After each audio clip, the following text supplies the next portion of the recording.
이 말씀은 야고보서 3장 1절에서 12절 말씀을 통해서 이 바울이 말한 은행에 대한 주의라는 제목으로 여러분과 함께 은혜 나누기를 원합니다.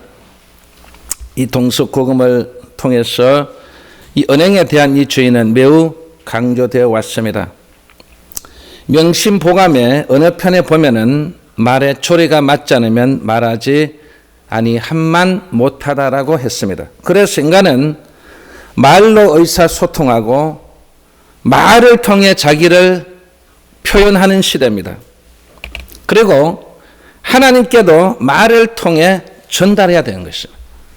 그냥 가만히 있으면 하나님은 그 우리의 언어를 통해서 전달되지 않으면 역사를 일으키지 않습니다. 그래서 우리는 계속해서 하나님께도 이 말을 계속 해야 되지 않습니까? 오늘 본문에서도 보면 이 야고보 사도는 은행에 대한 이 주의를 말했는데 오늘 이 말씀 속에 다는 우리가 할 수 없지만 그러나 그 중에 몇 가지만 우리 함께 살펴보도록 하겠습니다. 제일 먼저 은행에 대한 주의를 오늘 본문에서 가장 핵심되는 단어가 뭐냐면 혀를 삼가라고 했습니다. 우리 혀를 삼가라는 말이죠. 그래서 오늘 이 본문에 보면 혀는 작은 키와 같다고 했습니다. 여기 키는 이 배의 조종타를 말합니다. 이 작은 키지만 아무리 큰 배라도 이 작은 키로도 그 큰 배를 움직이고 그리고 그 큰 배가 방향을 바꾸는 것입니다. 그러니까 그 작은 키지만 그러나 우리가 무시 못한다는 것입니다.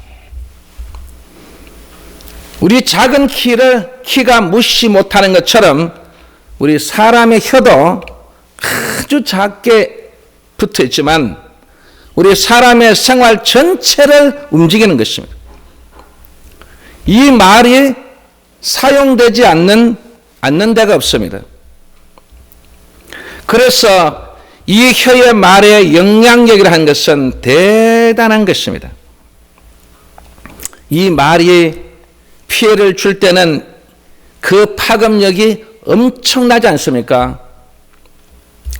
그 말 한마디 잘못해서 한마디로 말하면 일생일대의 모든 치명타를 입는하면 그 말 한마디를 잘해서 그 말 한마디 때문에 그 인생이 바뀌는 것을 여러분이 보게 될 것입니다.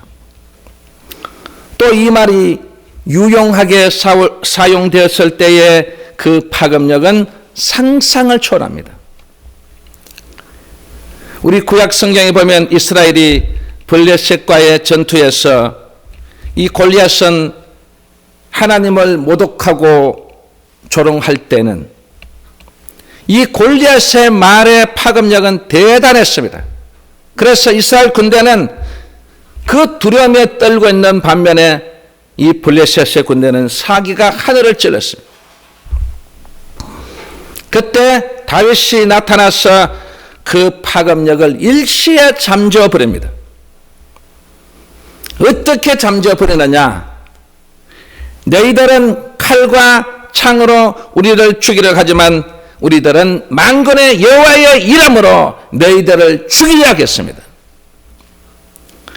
이 다윗의 이 말에 이스라엘의 군대가 하나님의 임재를 다시 깨닫게 되고 다시 이스라엘의 군대가 사기충천해서 여러분 이스라엘이 승리하는 결정적인 역할을 감당했던 이 다윗의 그 한마디가 이스라엘을 살려냈습니다. 그리고 절제하지 않는 혀는 죄악이라고 했어요.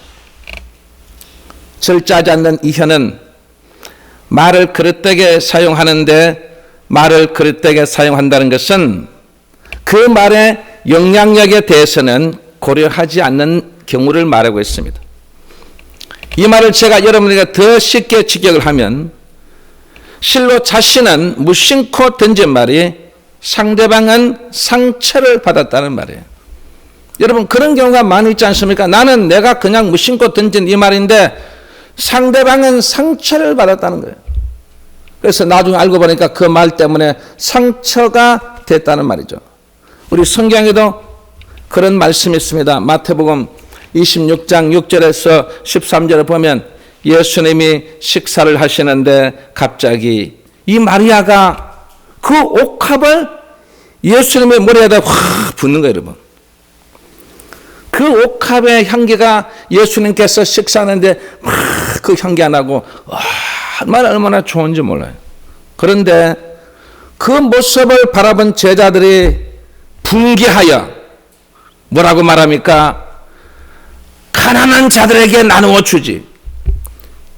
그러고 나서 뭐라고 말합니까? 왜 허비하느냐 말이죠. 그 광경을 바라보던 주님께서 뭐라고 말씀하십니까? 주님께서 너희가 어찌하여 이 여자를 괴롭게 하느냐 이 말이에요. 우리가 이 말을 우리 헬라의 원뜻으로 정확하게 말하면 왜 이 여자에게 상처를 주느냐라는 뜻입니다. 그 한마디가 이 마리아의 마음에 상처가 됐다는 말이에요. 오늘 이 자리에 참석한 여러분들도 아마 그런 경우가 많이 있을 것입니다. 여러분만 말하는 그 말로 저도 상처받고 여러분도 상처받고 다 상처받는 거예요. 그러니까 우리가 이 언행이라는 것은 그만큼 중요하다는 것입니다. 그래서 아마 우리 인간은 나는 그렇게 좋은 얘기라고 생각했는데 그런데 상대방에서는 그 말이 상처가 됐다는 말이에요. 그래서 우리들은 항상 말을 할 때 보면 판단을 다 해놓고 말을 하는 경우예요. 판단을 해놓고 말을 하지 않는 사람이 어디 있겠어요? 우리가 마가복음 6장 37절에 보면 예수께서 너희가 먹을 것을 주라 하시니 제자들이 판단을 내린 거예요. 우리가 가서 그러면 200데나리온의 떡을 사다 먹이리까 그랬어요. 또 요한복음 6장 9절 말씀 보면 한 아이가 보리떡 5개와 물고기 2마리를 가지고 있나이다. 그러나 그것이 이 많은 사람에게 얼마나 되겠사옵나이까? 보리떡 5개와 물고기 2마리로 과연 여기에 있는 이 수천 명을 어떻게 먹일 수 있겠습니까? 라는 먼저 판단을 하고 주님께 말하는 거예요. 그래서 우리가 이 말씀을 우리가 잘 살펴보면 제자들은 먼저 판단을 하고서 말을 했어. 그런데 중요한 것은 뭐냐면 우리는 판단하는 존재예요. 먼저 판단하고서 말을 하게 돼 있어. 판단을 안 하는데 여러분 말이 나오겠어요, 여러분? 내 속에 판단이 결정이 돼야만 말이 나오게 돼 있어요. 그건 좋다는 거예요. 그런데 문제는 뭐냐면 내가 부정적으로 판단하느냐 아니면 긍정적으로 판단하느냐가 중요한 거예요. 그러면 이 제자들은 긍정적으로 판단했을까요? 아니면 부정적으로 판단했을까요? 제자들은 부정적으로 판단한 것입니다. 그럼 여러분은 긍정적으로 판단해야 될까요? 아니면 부정적으로 판단해야 될까요? 긍정적으로 판단해야 됩니다. 여러분 모두가 긍정적으로 판단할 점 있습니다. 여러분 우리 인간의 노력으로 이 혀를 절제하는 데는 오늘 성경 말씀 보면 한계가 있다고 했어요. 그래서 인간은 어느 누구든 스스로 완벽하다고 생각하지만 그리고 마음만 먹으면 이 말하는 것도 고칠 수 있다고 생각하지만 물론 인간의 노력으로 말하는 방법은 고칠 수가 있어요.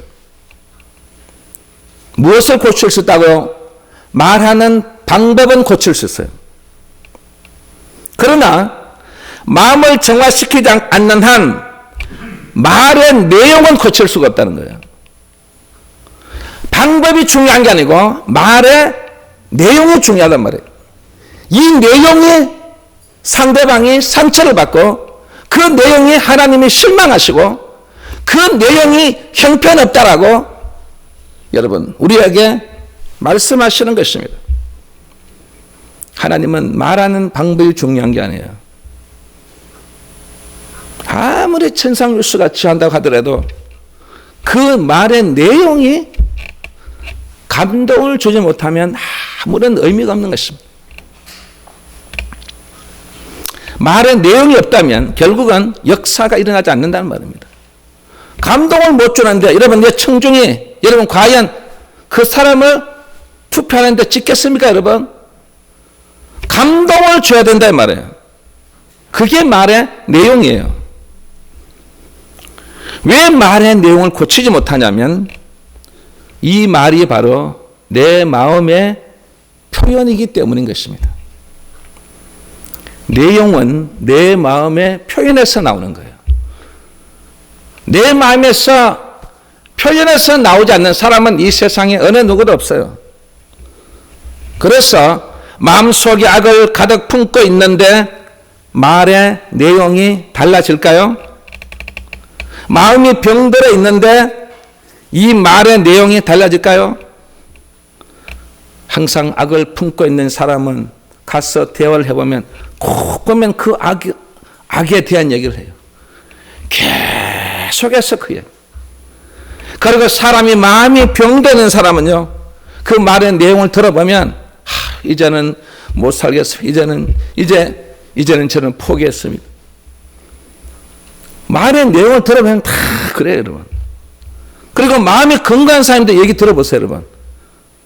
항상 긍정적이고, 그리고 뭔가 긍정적이고, 그리고 희망적이고, 예, 그리고 이 마음이 건강한 사람은요, 당연히 여러분, 이 마음의 표현이 건강하기 때문에 표현도 건강한 말을 한다 이 말이에요. 그래서 여러분은 이 마음속에 악을 품지 말라는 것입니다. 그리고 마음에 병들지 말라는 것입니다. 육신적으로 병들어도 여러분 얼마나 고통스러워요. 그런데 또 영적으로 한 병들어 보세요. 영적으로도 병들면 그것도 너무나 고통스러워요. 왜? 말하는 말들이 다 부정적인 말을 하기 때문에. 여러분, 오늘 제가 그랬죠, 여러분. 항상 먼저 말을 판단하고 나서 말을 하기 때문에 그게 내 속에서 내 마음의 표현이 바로 그런 마음을 가지기 때문에, 그래서 우리는 이 건강한 우리의 마음을 가지라는 말이 있습니다. 그래서 마음속에 가득 찬 이 악을 제거하고 병들어 있는 마음을 치료하려면 방법이 하나 있습니다. 그것은 바로 주님께 전적으로 의지하라는 것입니다.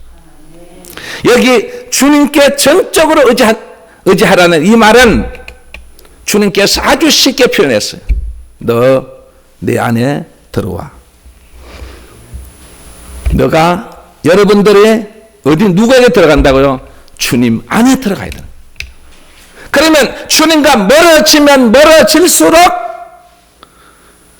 병들어 있고 악을 제거할 수 없고 어떤 우리의 모든 것을, 여러분, 그 작은 키가 큰 배를 움직이듯이 내 자신이 주님 안에 있어야만 계속해서 그 동행하고 보호를 받고, 그리고 그분 속에 계실 때에 여러분 우리가 악을 제거하고 병들어 있는 모든 마음들이 다 치료될 줄 믿습니다.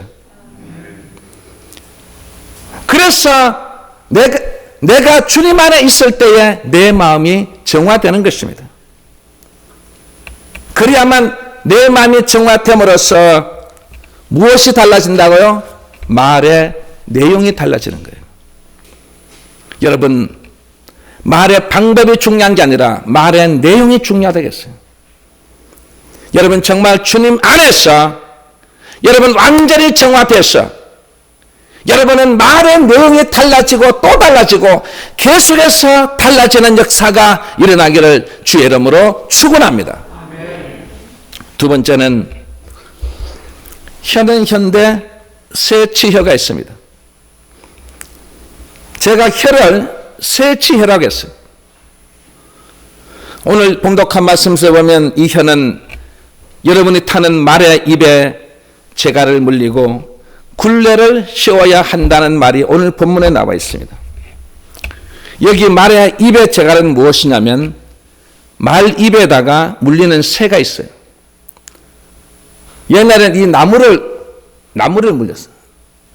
나무를 물려놓으니까 이 말이 계속해서 그 나무를 쪼아가지고 나중에는 말의 이빨이 다 상해졌어요. 그런데 어느 시점부터 이 새를 가지고 딱 입에다 딱 물려놓으니까 새를 한번 말이 자기 이빨로 딱 쳐보니까 이거 도저히 안 되거든요. 그래서 그때부터 포기하고 이 말들은 그냥 이 새를 입에 탁 물고, 새를 입에 물었다는 것은 아예 이 말이 어떤 소리도 못 내고, 그리고 어떤 음식도 못 먹게 하고, 그리고 한 곳으로 딱 집중하도록 만들어놨어. 말의 입에 재갈을 물으면 또 하나 있죠, 여러분. 바로 굴레를 씌운다고 했어요. 이 굴레가 뭐냐면 바로 이 머리에다가 줄을 확 엮었어요. 그럼 이 머리에다가 말머리에다가 이렇게 줄을 묶어 놨지만 그러나 이게 어떻게 이래 막 다 묶어 놓으면, 그러면 이 재갈하고 같이 이렇게 연결해서 딱 묶어 놓으면 이게 그냥 이게 어디에 떨어지거든. 그래서 말의 목에다가 줄을 딱 걸어 가지고 그 목의 줄에까지 연결을 딱 시키는. 그러니까 머리와 이 목에 있는 이 줄을 딱 연결을 시키면 이 빠지지 않지 않습니까? 그리고 나서 하나의 줄을 긴 사람이 잡을 수 있는 곱비줄을 딱 연결해 놓은 거예요. 그럼 그 곱비줄을 연결해 놓으면 이 사람 주인이 이 곱비줄을 왼쪽으로 탁 치면 말은 왼쪽으로 탁 가는 거예요. 아주 쉬워요. 그리고 오른쪽으로 탁 당기면 이 말이 오른쪽으로 싹 도는 거예요. 그래 이 줄을 딱 절고 이렇게 딱 뒤로 당기면 그것은 뭐예요? 멈추라는 신호입니다.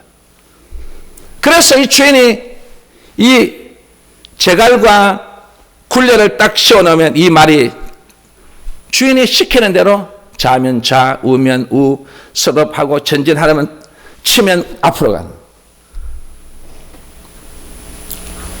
여러분, 그렇게 해놓으니까 이 말은 너무나 말을 잘 들어요. 그리고 뭐 쓸데없는 소리도 안 내요. 그런데 우리가 사용하는 이 혀가 바로 이 말에 비유한 거예요, 여러분. 그러면 우리 입에는 뭐가 없어요, 여러분? 재갈이 없고, 나의 어떤 이 굴레를 나를 탁 어떻게 해서 딱 잡아주는 이 굴레가 없기 때문에 그냥 말을 지 마음대로 하는 것만, 자기 마음대로 하고 싶은 대로 얘기하는 거예요. 그래서 성경에 보니까 혀를 많이 놀리는 자는 허물을 명치 어렵다고 했어요. 여러분이 말을 많이 하는 사람 치고 그 말에 실수할 수 있는 말들이 너무나 많아요. 그래서 그걸 뭐라고요? 허물이 하는 거예요. 그러니까 여러분 너무 말을 많이 하지 말라는 거만. 그렇게 말을 많이 해요.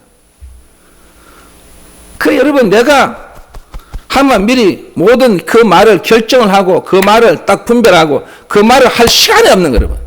그냥 나오는 대로 다 쏟아부으니까 그 속에는 더러운 말들이 너무나 많다는 말이에요. 그래서 그걸 뭐라고요? 허물이에요, 허물. 허물을 명키 어렵다고 했어요. 그리고 또 이 혀가 남의 말하기를 좋아하고 혀를 함부로 놀려대면 질서를 해친다고 했어요. 질서만 해치는 게 아니고 공동체의 평화까지도 완전히 파괴하는 거예요. 여러분, 이 혀라고 하는 것은 이렇게 중요한 것입니다. 여러분들은 우리가 질서를 해치면 안 되죠. 하나님의 교회도 마찬가지, 여러분 가정도 마찬가지고 사회도 마찬가지고 여러분 이 나라 지도자도 마찬가지예요. 남의 말속 함부로 혀를 놀려대고 그리고 결국은 서로가 다 공동체의 평화가 파괴되는 거예요. 한 번 선거하고 나면 서로가 큰 상처를 입게 됩니다. 그게 뭐 때문에요? 우리가 놀린 이 혀 때문에 그런 것입니다. 그래서 이 괴테는 이 많은 사람과 대화하기를 좋아했어. 그래서 이 괴테는 항상 많은 사람들하고 같이 오시게 해서 같이 함께 모여서 같이 서로 대화를 하는데, 그런데 하루는 이 서로 대화를 하는 중에 어떤 사람이 악담을 딱 하는 거예요. 악담이 딱 나오니까 바로 이 괴테가 음악에 그 사람을 꾸짖었습니다. 당신 휴지 조각은 흩어 놓아도 괜찮지만 악담을 펴놓는 것은 삼가해 주십시오. 그리고 그 악담은 다 주워가시고 다시는 우리 집에 그런 것을 가지고 오지 마십시오. 그리고 나서 그분이 마지막 유명한 말을 한마디 남깁니다. 이 더러운 말은 이 티끌과 먼지보다 더 공기를 탁하게 하는 것이라고 했어요. 여러분, 티끌과 먼지가 우리에게 얼마나 사람에게 여러분 해롭습니까? 그런데 그거보다 더 해로운 것이 뭐라고요? 더러운 말이에요. 이 혀로 더러운 말을 하는 그게 더 공기를 탁하게 한다고 합니다. 그래서 혀는 굴레 씌우지 않은 말과 같아서 통작이 오늘 본문에 보니까 매우 어렵다고 했습니다. 이 혀를 통제하기 위해서는 입에 반드시 제갈과 같은 하나님의 말씀으로 막아야 돼요. 말씀이 충만하면 여러분 쓸데없는 소리를 하지 않습니다. 은혜가 충만한데 여러분 쓸데없는 소리를 할까요? 여러분 항상 은혜로운 말을 하잖아요. 그래서 이 제갈과 같은 하나님의 말씀으로 완전히 막아야 하고 이 굴레와 같은 굴레는 바로 성령으로 완전히 덧입혀서 완전히 성령으로 탁 씌워놔야만 이 세치혀가 안 된다는 것입니다. 오늘 이 자리에 참석 우리 살아가는 영혼교회 성도 여러분, 정말 오늘 말씀처럼 입에 제갈과 같은 하나님의 말씀으로 항상 그렇게 살아야 충만한 그 말씀으로 살아야 되고, 그래야만 쓸데없는 이 세처 같은 그런 말을 하지 않게 되고, 그리고 굴레 같은 이 성령으로 씌워야만이 이 세치가 안 된다는 사실을 꼭 여러분 명심해 또 명심해야 될 점 있습니다. 그리고 혀는 오늘 본문에 보니까 불과 같다고 했어요. 불에 비유했어요. 야고보 사도 오늘 본문에 보면 혀는 곧 불이요 불의 세계라고 말했어요. 다시 말해서 작용하는 성격이 바로 뭐라고요? 불과 같다는 말이에요. 그런데 이 불은 우리가 보면 우리 산업사회에 지금도 마찬가지지만 없어서는 안 될 귀중한 것입니다. 이 불은 철을 녹여서 기계를 만드는가 하면, 그리고 자동차를 움직이게 하고, 그리고 사람이 살아가는 이 모든 생활 다방면에 꼭 필요한 것이 바로 불이에요. 그래서 이 불은 사용만 잘하면 상당히 유익하죠. 그런데 잘못 사용할 때는 어떻게 됐어요? 큰 재난의 원인이 되는 것입니다. 그래서 이 혀도 이와 같다는 말이에요. 이 불을 얘기한 것과 마찬가지예요. 불도 우리에게 유익할 때는 정말 우리에게 유익을 주지만, 그러나 이것을 잘못 사용했을 때는 그것이 우리에게 큰 재난이 오는 것처럼 우리 혀도 이와 같다는 것입니다. 혀는 무엇에 사용하라고요? 서로 의사소통하라고. 그리고 그것만 있는 게 아니에요. 바로 우리 이 혀는 감정을 나타낼 때 사용하는 거예요. 감정. 여러분 의사소통할 때도 원활히 소통해야 되지만 이 혀가 감정을 컨트롤해야 되는 거예요.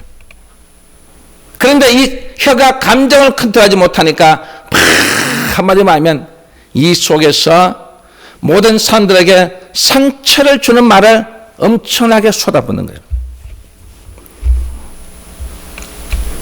그래서 우리에게 준 이 의사소통과 감정을 통해서 그 결과로 우리 인간들에게 여러분 그 감정을 완전히 억누르고 그 감정을 한마디로 말하면 정화시키기 위해서 우리에게 무엇을 주냐면 바로 문화를 주신 거예요. 이 문화가 발전되죠. 그런데 이 문화가 발전되는 중에서 가장 많이 발전된 게 뭐냐면 바로 여러분 음악입니다. 이 음악은 인간과 뗄래야 뗄 수 없는 없는 것이 바로 음악이에요. 그래서 이 음악의 힘은 대단합니다, 여러분. 지금 여러분 이 대통령 선거를 하죠. 선거하는데 음악이 없으면 어떨까요, 여러분? 예? 음악으로 분위기를 확 잡는 거예요. 그리고 후보가 서서 연설을 하죠. 그만큼 이 음악이라는 것은 정말 이 정치판에도 필요하고, 그리고 특별히 이 스포츠 경기할 때, 여러분, 스포츠 경기할 때 음악이 없으면요 재미가 없어요. 여러분 이 야구장에 가면 음악을 탁 해서 선수가 지금 안타를 치고 팍 나가면 음악이 쫙 나오죠. 그 다음에 어떤 선수가 나오면 음악으로 흘렸어. 예. 그 응원가를 해서 그 선수에게 힘을 북돋았어. 오늘 홈런 하나 쳐달라는, 여러분 그런 마음으로서 여러분 음악이 나오는. 그래 선수도 그 음악 소리를 들으면 여러분 더 힘이 나는 거예요, 여러분. 저는 우리가 이 어떤 학교에서도 운동할 때도 음악이 팍 나오죠, 여러분. 그러면 어딘가 모르게 자기도 모르게 더 큰 어떻게요? 에너지가 발산되는 거예요. 그만큼 이 음악이 중요한 거예요, 여러분. 우리 교회도 이런 보세요, 여러분. 우리 교회 음악이 없으면 어떨까요, 여러분? 예? 이 불교가 음악이 없었죠. 없었는데 이거 기독교 보니까 이 불교가 처음에는 뭐 1000만 명 그랬는데 이제는 보니까 기독교가 1000만 명이에요. 전부 다 뺏어가는 거예요, 여러분. 여러분 우리 여기 있는 분들 옛날 불교 안 믿은 분 있어요? 거의 대부분의 10중 8구는 다 불교를 다 믿었어요. 그런데 전부 개종해서 기독교로 오는 거예요. 그걸 가만히 보니까 그 중에 물론 설교는 자기들도 설교처럼 하죠. 그런데 문제는 뭐예요? 음악이 없는 거예요. 그래서 그들이 만든 게 바로 찬불가예요. 우리는 찬송가인데 그들은 찬불가 그러는 거예요. 그걸 만들어 놓으니까 아무래도 어때요? 분위기가 달라지는 거예요, 여러분. 그래서 그만큼 우리의 음악이 정말 우리에게 중요한 것은, 왜? 그 음악을 통해서 우리의 이 감정을 어떻게 해요? 자꾸 이 감정을 억제시키는 거예요. 감정을 부드럽게 하고 그 감정 속에서 여러분 오는 그것들을 여러분 악한 것을 제가 이 속에서 감동을 주고 그 감정이 감동으로 변하니까 사람들이 이 음악에 전부 빠지는 거예요. 그러니까 여러분 다른 어떤 것보다도 여러분 음악이 좋지 않습니까? 그만큼 우리에게 의사소통하는 이 혀가 감정을 컨트롤할 수 있는 게 바로 이 문화인데 이 문화는 바로 음악이에요. 여러분 그래서 하나님의 이 성전 안에서도 우리 어떤 감정을 누구를 떨기 위해서는 여러분 찬양을 많이 해야 돼요, 여러분. 악한 어떤 그런 마음의 그 사람들 있죠, 여러분. 여러분 잘 아는 우리 그 50대 이 전두환 전 대통령의 아들, 예, 그 아들도 보세요. 그 아들도 감옥 속에 있으면서 새벽에 어디선가 이 찬송의 소리가 들리는 거예요. 그런데 그분은 나중에 고백하기를 찬송은 별로 잘 못 부르는데 그걸 듣는데 이 마음이 막 쿵덕쿵덕 거려요.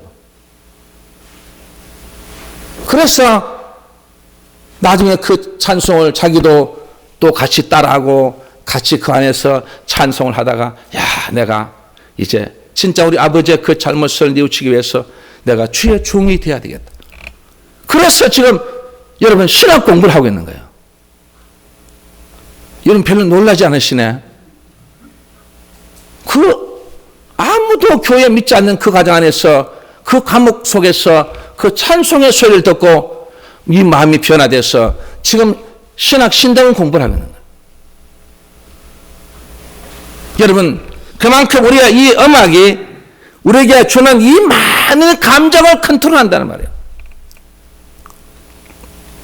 그래서 우리는 하나님의 이 성전 안에서 마음껏 찬양하고 마음껏 그 찬양의 그 귀한 것을 통해서 여러분의 이 감정이 컨트롤되기를 주의 이름으로 축원합니다.